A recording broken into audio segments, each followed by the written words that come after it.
On est aujourd'hui à RMS Conf, Recrutement Mobile et Social Conférence, qui est la 4e édition de cet événement et qui est sans doute la plus réussie au jour d'aujourd'hui, avec un thème principal qui est le recrutement en 2025.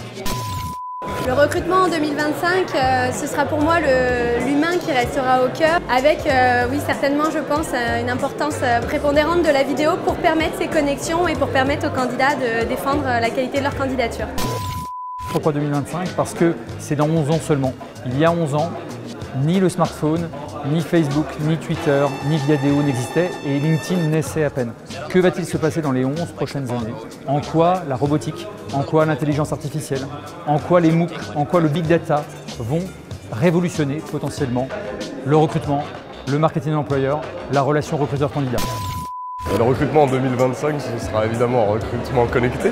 Ce sera un recrutement où les personnes pourront se présenter d'elles-mêmes aux recruteurs pour un poste et pourront surtout choisir l'endroit où elles pourront aller travailler, l'endroit où elles se sentiront le mieux. Étant moi-même étudiant, je pense que ça sera beaucoup plus simple de pouvoir postuler depuis son canapé, en train de manger une pizza, en étant en caleçon ou autre, sans vraiment se poser la question de devoir, comme aujourd'hui, mettre un petit costume.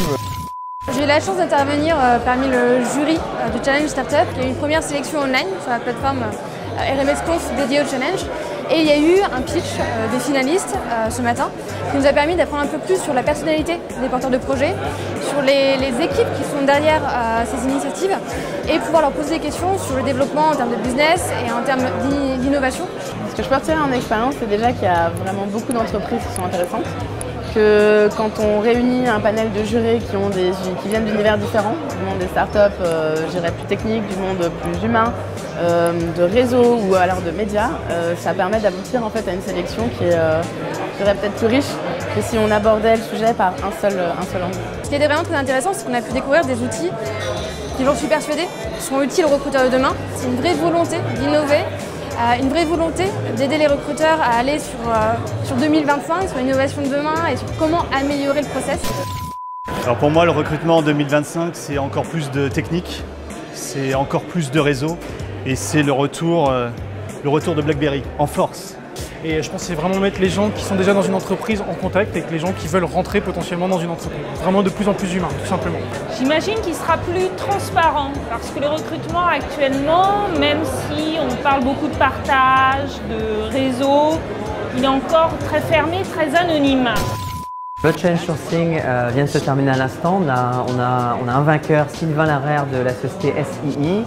Ce qui est bien avec le challenge, c'est qu'on peut enfin aborder les questions sourcing. C'est des questions qui ne sont pas toujours abordées dans les conférences. Et là, on le fait sous un format fun, un format différent, où 3 personnes s'affrontent pendant une battle.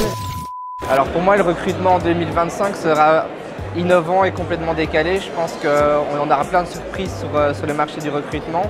Probablement beaucoup d'hyperdéterminisme dans le sens où on aura à peine terminé nos études ou même peut-être avant qu'on les fasse, on nous dira quelles seront les études qui seront les meilleures pour nous et quel sera l'emploi qui sera le meilleur. Pour moi, il y aura aussi bien qu'on ait le big data et les prédictions, l'instinct sera encore important, l'instinct du recruteur, l'instinct du manager, le feeling qu'il y a entre les personnes. Donc on a beau être connecté, l'humain sera toujours au centre et très important.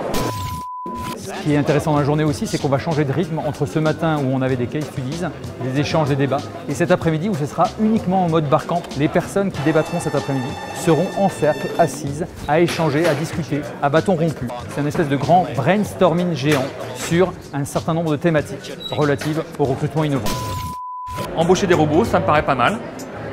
Comment les recruter, comment les trouver, comment les convaincre. Est-ce qu'un robot n'a pas le droit lui aussi à une forme d'envie? Est-ce que la marque d'employeur aura un intérêt pour le robot? Et je pense que ce marché-là est vraiment un marché ouvert. Ouais, en 2025, je recrute des robots.